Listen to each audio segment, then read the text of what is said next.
Coolcom présente un exercice sur le monohybridisme cas du gène létal.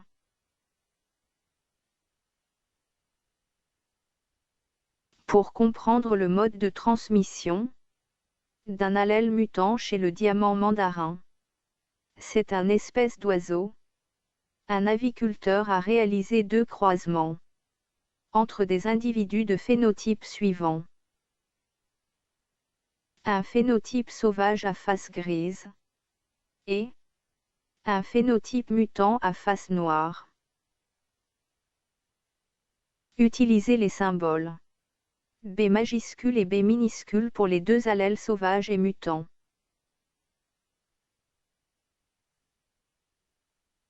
Ce document représente les résultats obtenus pour chaque croisement. Le premier croisement entre un mâle à face noire et une femelle à face noire. Ce croisement a donné une génération formée de 1/3 d'individus à face grise et 2/3 d'individus à face noire.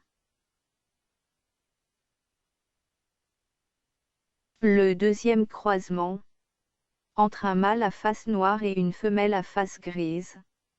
Ce croisement a donné une génération formée de 50% d'individus à face grise et 50% d'individus à face noire.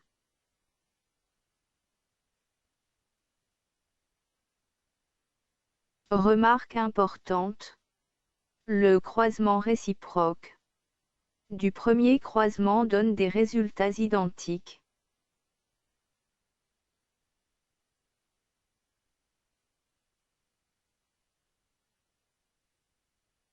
En utilisant les résultats du premier croisement, déterminer le mode de transmission du caractère, couleur de la face, chez ces oiseaux.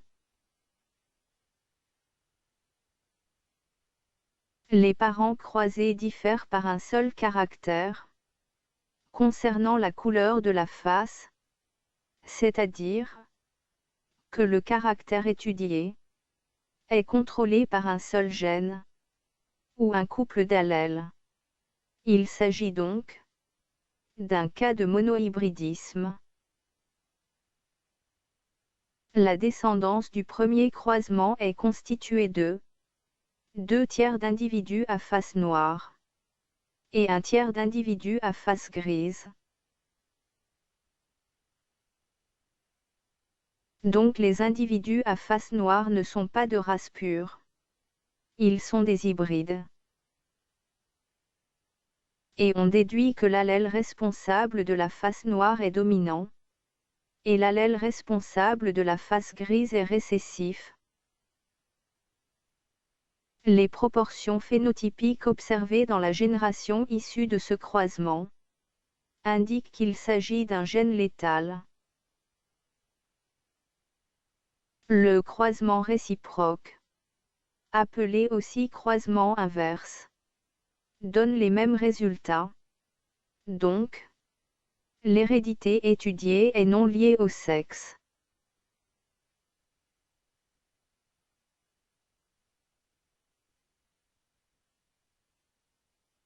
Déduisez le génotype des individus ayant le phénotype sauvage et des individus ayant le phénotype mutant.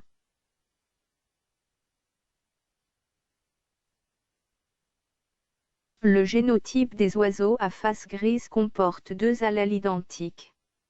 Et le génotype des oiseaux à face noire comporte 2 allèles différents.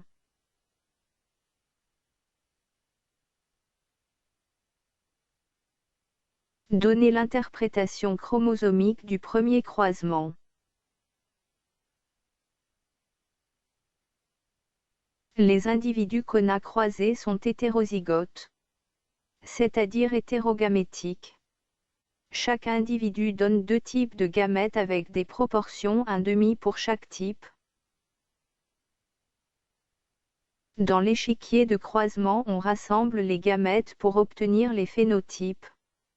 Et on prend en considération que la couleur noire domine la couleur grise.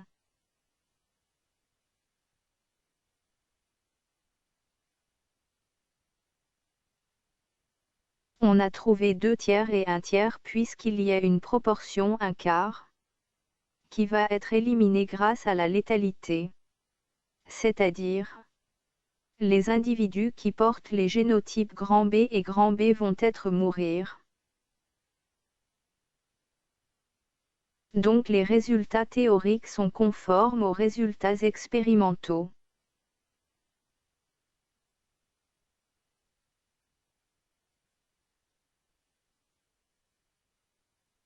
Donner l'interprétation chromosomique du deuxième croisement.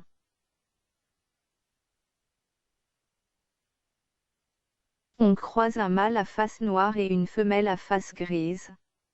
Le mâle est hétérozygote. Il donne 2 types de gamètes de même proportion. Et la femelle est homozygote. Elle donne un seul type de gamètes de proportion 100%. Dans l'échiquier de croisement, on rassemble les gamètes pour obtenir les phénotypes.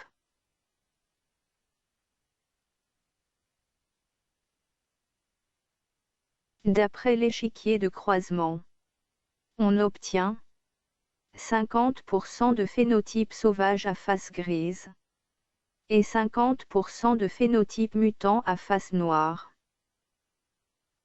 Donc les résultats théoriques sont conformes aux résultats expérimentaux.